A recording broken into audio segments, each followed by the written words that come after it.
always get it. The OGs always told me what I start, I gotta finish. So I push it to the limit, so I can be the greatest. So I can look my family in their eyes and say we made it. Don't let life hand you nothing, you just gotta go take it. Always keep it 100, don't ever let me catch you faking. Keep a close eye on your circle.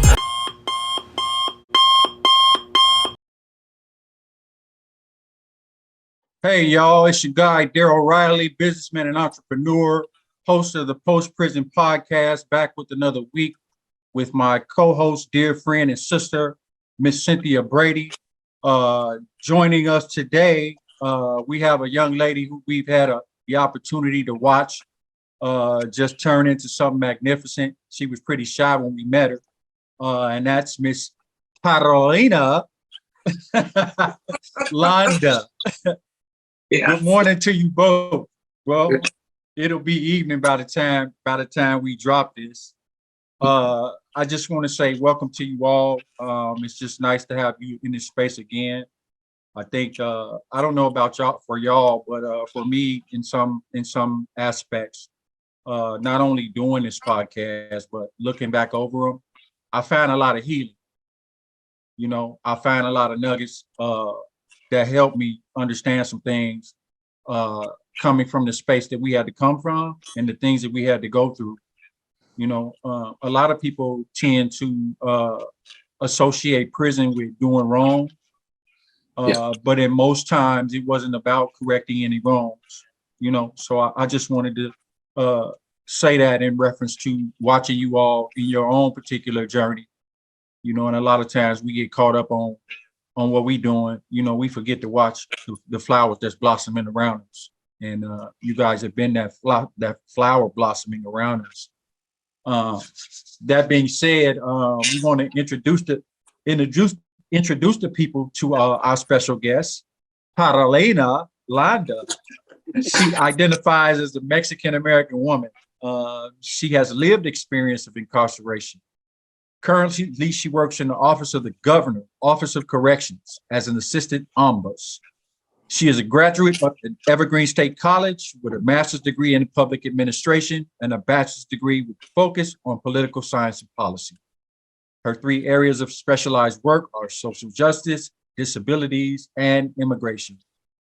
In addition to her work at the OCO, Carolina was appointed by Governor Jay Inslee to serve as council member on the Washington State Developmental Disabilities Council. She believes that people with lived experience have the most power to make effective changes within our community. Welcome, my sister. Good to have you. Thank you. Thank you. So, well, let's start off here. You know, you recently had a birthday.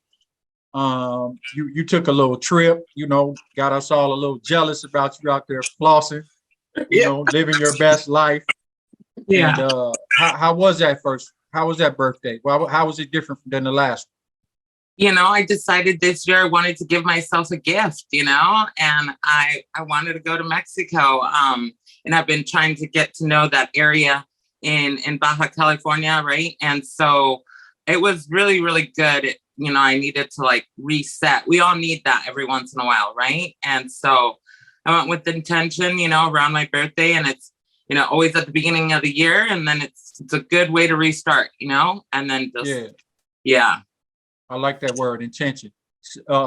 Cynthia, you just had to reset yourself, didn't you? Absolutely. I needed some vitamin D. I had to come get some of the sunshine out here in California. I'm sitting out here right now thinking about, wow, now I got to go back to this rain.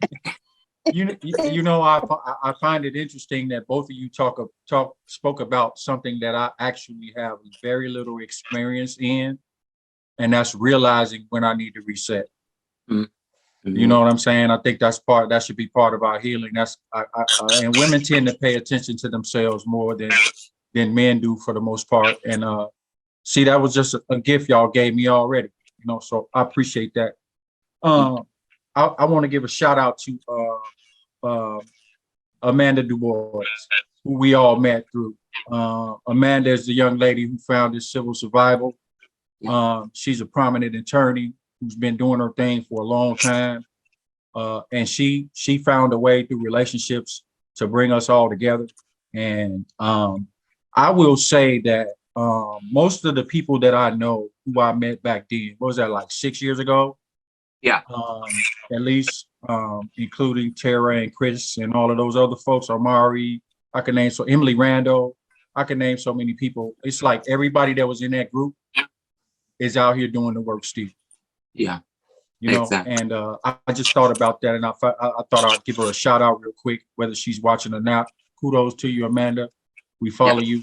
We hear you're an author now. You've added that to the game, so much respect to you, lady, and thanks for bringing us all together. Secondly, I have to, in the same vein that you guys talked about, resetting. I want to give a shout out quick to my board and my team for our organization Up From Slavery. And here's why. It wasn't nothing that we did in particular that we have to shout out for. But my board challenged me on yesterday to think differently about how I was personally viewing my own personal situation. Right? It was kind of like they called me out about the booger on my nose, you know, and they did it in love. And, you know, I couldn't do nothing but, you know, clean it up. But I just want to recognize them. You know, I want to say to y'all know who you are. They like to stay in the background. They don't like to be shouted out. The young ladies in particular. I just appreciate that, and it kind of re-energized me, if you will, and get back focused, because I get stuck on situation and focus on the negative too long. Mm-hmm. And just nice to have people in your life that show you love in that way. But Carolina, what I'm inspired by most of all is all the things that you do and are involved in. All of them seem to center around who you are and the things in your life as it pertains to not only criminal justice, but your son, Zach, you know, and I find it really interesting when you know, knowing you and following you on social media, when I read your bio, I said to myself, damn, she doing everything that's connected to her life. So I want you to give us a short synopsis on how long did you serve, what's going on in your life, well, you know, so we can kind of get settled on and digging into who you are. Yeah. So I did my time here in Washington State from 2011 to about 2014. I was there actually with Tara as well. We were in there together. And so for at least part of the time. And then I was released 4 months. We have some programs that are reentry programs. So I was able to release on this program called CPA, which is Community Parenting Alternative Program. And I was able to release 4 months on an ankle monitor and go home to my son, right? The focus of the program is to be able to release some women and men as well that have children and that they'd like to go, you know, are able to go back a little bit early. So I did the rest of my time at home with my kid and really focused on, like, you know, reconnecting with him because some time had gone by. And I mean, it was a big shock, right? When I went in, Zach was about almost 4, but not quite. And then, and you know, visitation was limited. Sometimes they'd try to go every 3 months, but it was really hard. And fortunately, my son was able to stay with my mom, and so I was really grateful for that. And so currently, right now, I work at the Office of the Corrections Ombuds, and what we do is we take all of the complaints of all of the 12 prisons and the 12 work releases from all the incarcerated people, and then we try to mitigate and find resolution to any situation that can happen inside of a prison, anywhere from infractions to property losses to PREAs, anything that happens inside of a prison. And then also I serve on the Washington State Developmental Disabilities Council. And what we do there is a lot of advocacy and a lot of focus on bills that impact, right, people with disabilities in Washington State and our communities. And that, you know, it's like you said, a lot of the focus that I that I put into is exactly what I'm impacted in, or what my family is impacted, right? How they are. So I think you can find the most power using your voice in ways that affect you, and then they can affect other people as well. So Yeah, I'm Cynthia in the same way has found her gift through that. People serve best by what they've been affected by, and we tend to put more credence on a PhD from Harvard as opposed to a PhD in the streets. When in reality, in the post-COVID world, they're both probably equivalent, if not, neck and neck in most case scenarios. So I was going to ask you a question, but you kind of helped me out with the question. So I want to pose this question to both of you all. I was going to ask you about your greatest barriers, right? And I know one of them, as a mother, that's got to be extremely gut-wrenching for you both. So can you talk a little bit, you and Cynthia? Let's get Cynthia in there first so she can get warmed up. Talk Absolutely. about the barriers as a mother that you faced and how the system did nothing to try to remove those barriers. Well, I guess one of them, and I'm really passionate about this, and what you just said made a lot of sense earlier about the things that we're impacted by. One of the things I was impacted by the most is what I went through with CPS and Department of Social and Health Services concerning my kids when I was on substances. And they dealt with me, the way they dealt with me is more criminal than it was acknowledging that this is a disease and we need to really help these people out. And then it affected even not only me, but it affected my children. And what I noticed the most is that what they don't realize is that kids at a young age, they have this tendency to thrive, but they thrive for the womb or the woman that they came from. So when you remove them out of a family's life and put them in the hands of somebody else, it don't just disrupt the parent, it disrupts the child life too, because once the child is replaced or goes back to that family, they have to rebuild and try to thrive, get that child to thrive for them again. Yeah. And that's one of the things that affected me the most was how CPS handle cases with families. They don't put their hands in, they just dictate what they want the outcome to be, and without any knowledge of what the parents or the child is going through. How about you?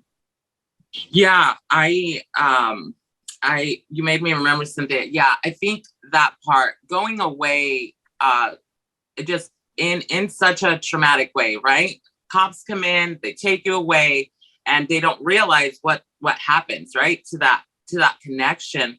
And so my kid still to this day has he has a big problem with authority, right? Like no cops, no anything, DOC, none of it.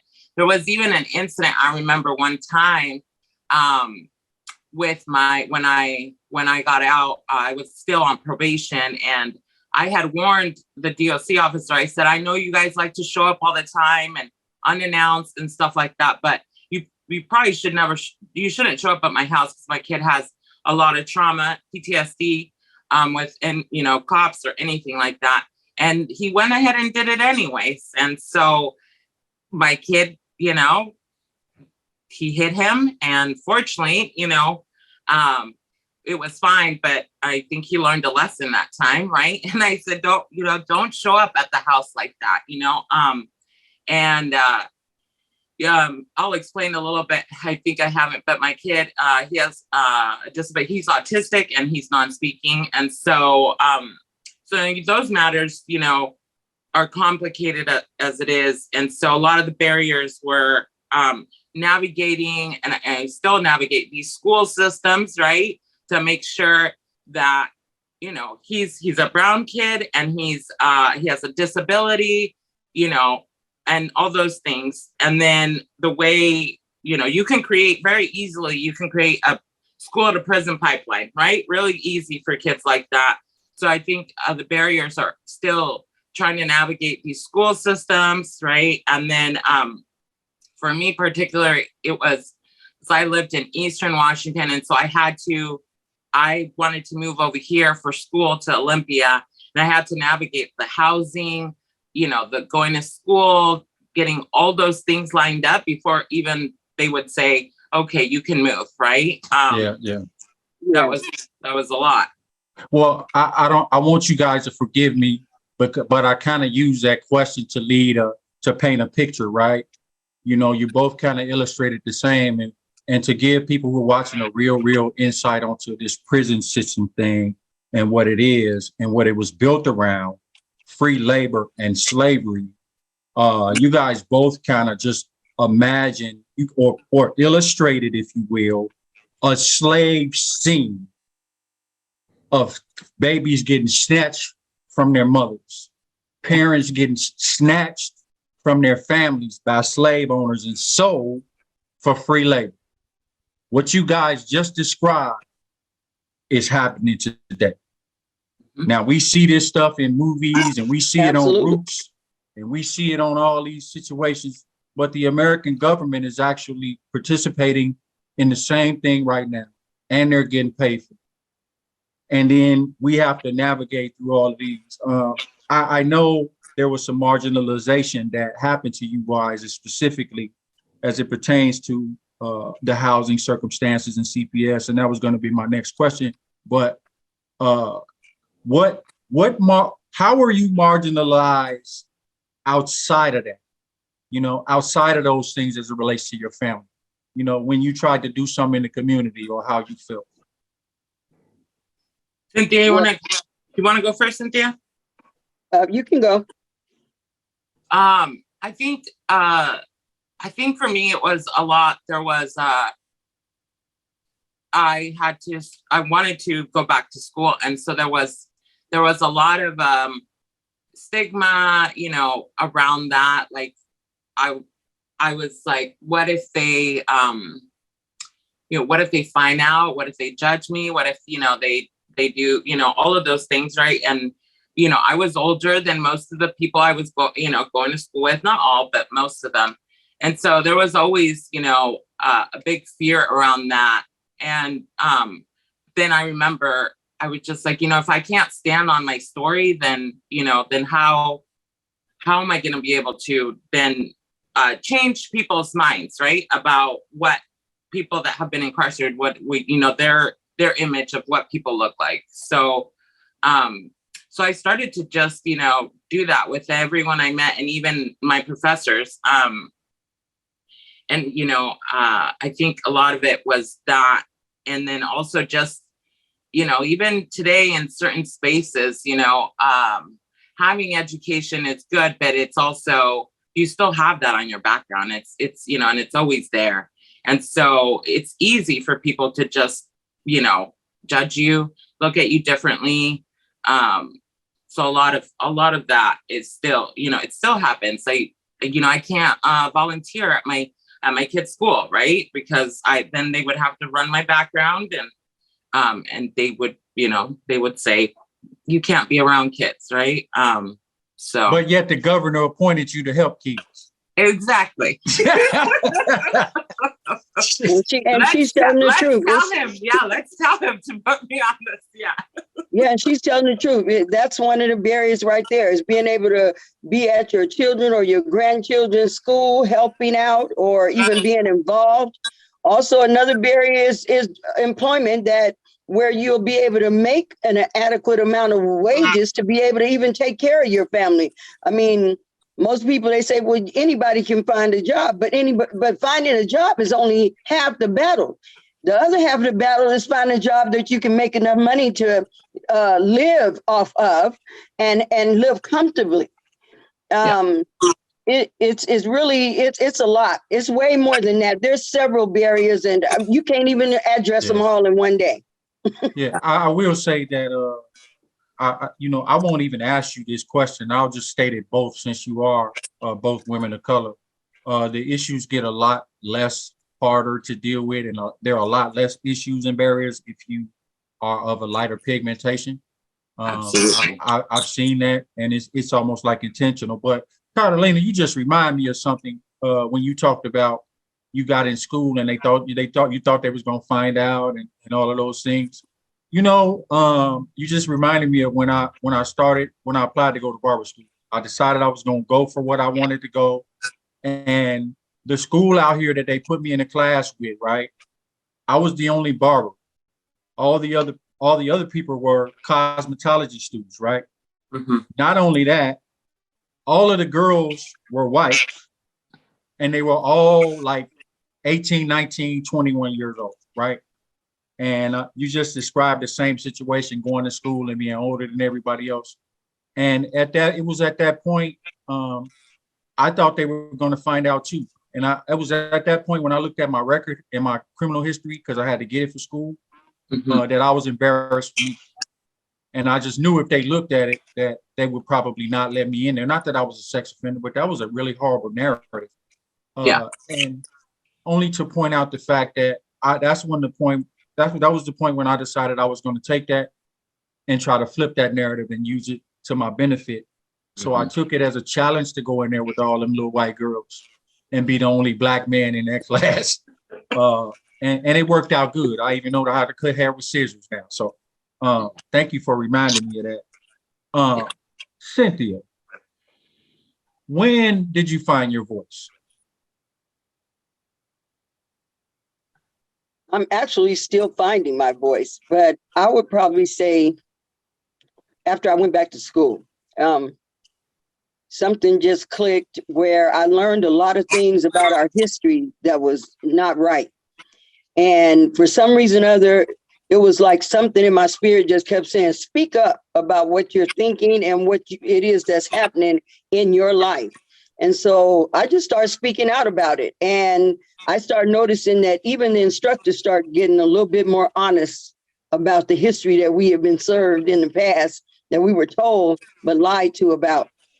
Also, I'm still, when I say I'm still trying to find my voice and still finding my voice, there's things that I really want to address, but I haven't addressed them, and I'm trying to figure out why, because they really do need to be addressed. And one of them is the previous conversation I was talking about how, and you mentioned how the difference in how we're treated as far as skin color go, because I have dealt with several people that have come through getting help from me. And I've noticed that their cases was handled totally different than the Black women I know. And so, yeah, it's time for me to really find my voice and bring things to the light that need to come to the light. I'm starting to figure out that I'm a lot stronger than I ever anticipated. And that was something that they tried to take from me when they break you down and send you to prison and take your kids and do all them different things that they do, is to try to silence you and help you to come to a conclusion that you will be, you'll conform to this pattern spirit of living. Break you. Yeah. Buck break you. Yeah, basically. Yeah, for sure. How about you, Carolina? Yeah, so Cynthia reminded me of something that I want to address too at the end, but I'll start. Yeah.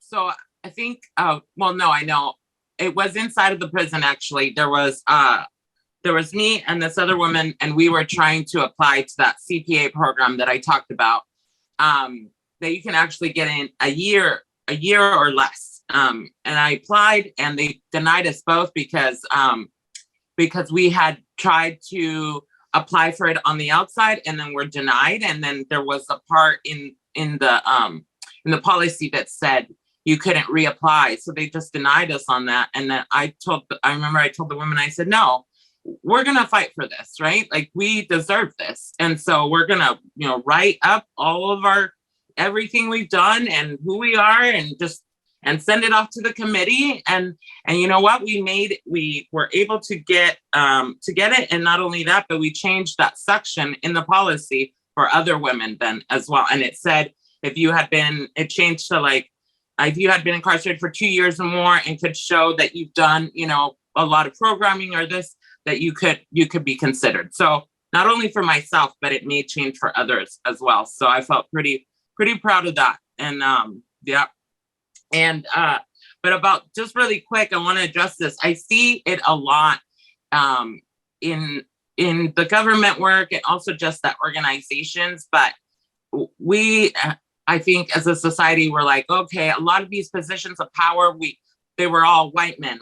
And then we were like, okay, now we're going to give women more opportunity. But it's only white women in power a lot of the time. And it gets really frustrating for women of color, I myself, to be able to say, I've done all of this, right?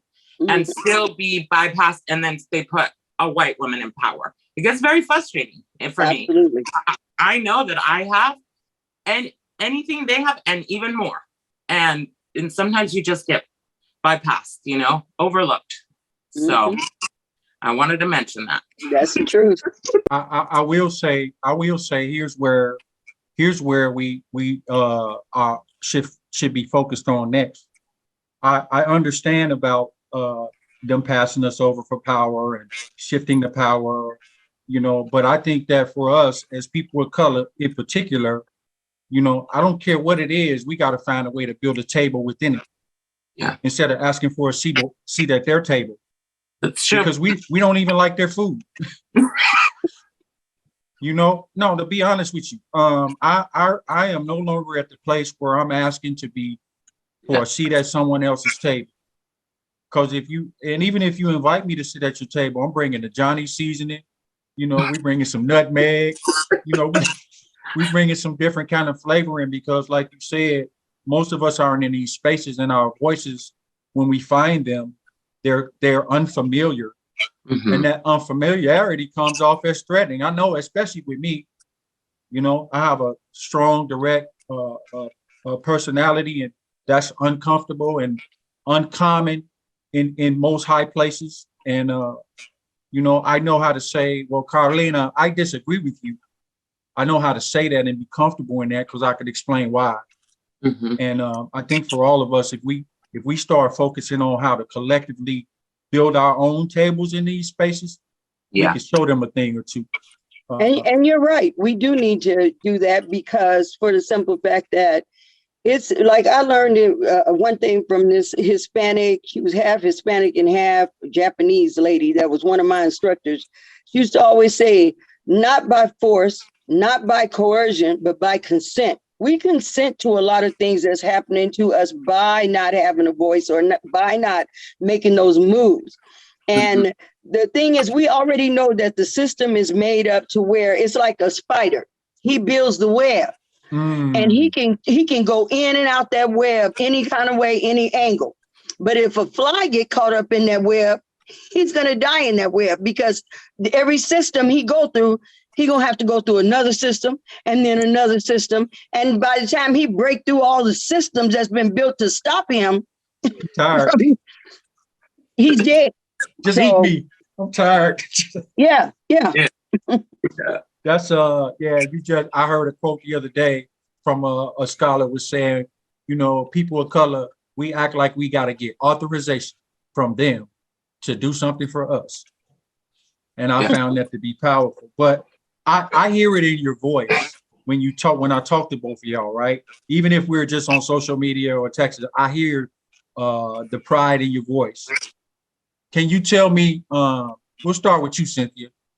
Tell me about the pride you feel about where you at today. And I wanted to encompass the ability that you have to just pack up and go on that trip like you did this weekend. All of that is accomplishments, right? From the car, you know what I'm saying? How does that make you feel, man? Just in totality. Tell me how you hug yourself with that. It really makes me feel good, because I'm one of the type of people that I'm always taking care of somebody else. Always taking care of somebody else. Somebody hurting, somebody on the streets that is homeless, somebody that is striving to try to get up out of addiction. I'm always out there helping somebody else. Finally, in my life, I start feeling I'm worthy of giving myself these same gifts, plus some, to keep me going. Because I'm not going to be able to help somebody else unless I'm helping myself as well. For sure. And I'm starting to realize that I'm worthy of it. I deserve it. I work really hard. I really do. And I sometimes I wear myself thin with all different types of organizations and helping doing this and doing that. And I wear myself thin. And nobody else is going to tell me, Cynthia, no, slow down, stop. You need to take care of yourself. So Cynthia had to start telling Cynthia, it's time for me to take care of myself. Know when to say no. Know when to say, hey, hold up. I need this for myself, or I need a break. And as long as I got PTO, I'm going to take it when I can. You know what I'm saying? Yeah. And every time I leave, I have a certain time of year, it seems like that, where I feel like I have to move. I have to go somewhere and regroup and then come back. And then I'm just full of fire again, ready to do whatever it is I need to do. But I can't keep pouring myself out like a drink offering and then not rebuilding me. Let the church say amen.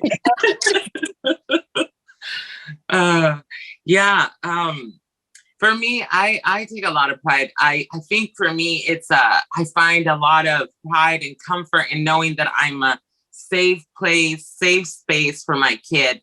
My kid thrives a lot on energy and all of that. And I know that I've been able to provide that and do that every day with him. And so it brings me a lot of pride to do that. And, you know, and then also, like Cynthia was mentioning, when I came out, I was wanting to do all the things, saying yes, yes, yes to everything, right? And then I was like, no, I'm gonna have to start learning how to say no, because this is not working out, right? Running myself thin and not being able to then provide, that safe space for me, myself, or my kid. And so, like we talked about the beginning, resetting, right? Knowing when I need to go, and then just reset and then come back and be able to give, Yeah. Because Carolina, Carolina, I remember when you, we was secretary. I was the secretary over Civil Survivor Board, and you was my assistant secretary. Secretary stand in, and she was so good at standing in for me and everything, and she would never say no, and she was just so humble. I mean, and everything. I used to say, I know she probably like, I am sick of this lady. She need to do. I really commend you though, that you really was on your stuff. Well, I like to hear that. I like to hear. I have a lot of women friends, professional, in all facets of my life and my business. And what I learned most from you guys, and what I love most about you guys, is how you easily, as emotional beings, you guys easily move that emotion to the side for the coming. You know what I'm saying? Men don't want to do that. We canceling church today. You know what I'm saying? And I just think that would be huge for us. When I say Black, I mean everybody that ain't white. What do you think the issue is though, that men is like that, or brothers can't get together on that? What do you think? So in reality, we aren't actually made up to be emotional creatures. We're more illogical. So emotional situations and emotional intelligence seems to escape us for long periods of time. And we don't know how to respond to most situations when it pricks at our heart. And we've been taught to mask those. And then when we do try to share them, they're oftentimes used against us. So now it's this, like you said, it's this spider web of a system we've created, to where I can't even say to a brother, well, say, man, I disagree with you. Because before I get to, here's why I disagree with you, he don't want to talk to me until we show up at somebody else's funeral together. Yeah. So because in all understanding, if I disagree with you, it just means I see it differently. It don't mean you wrong or I don't like you. And when we get to a place where we could have a meeting and understand that if you're in a meeting and there are no disagreements, nothing is getting done. Exactly. Yeah. So we have to understand as men, especially men of color, the power in disagreement, because they use that as fuel to confuse us. So for men, we need to tap into our emotional intelligence a little bit more, including me. You know, I'll be the first to admit, a lot of times when it gets to be emotional, I'm into this book now called My Grandmother's Hands, and it talks about the lizard brain and how it reacts, and it's only flee, fight, or freeze. You know, Fight, flight, or freeze. yeah. So I think for me, I don't think that, and this is just my perspective. For men, I don't care if you're gay or straight. For men, we have two things that we cannot be or allow to be part of who we are. And that is a victim, and we have to be accountable.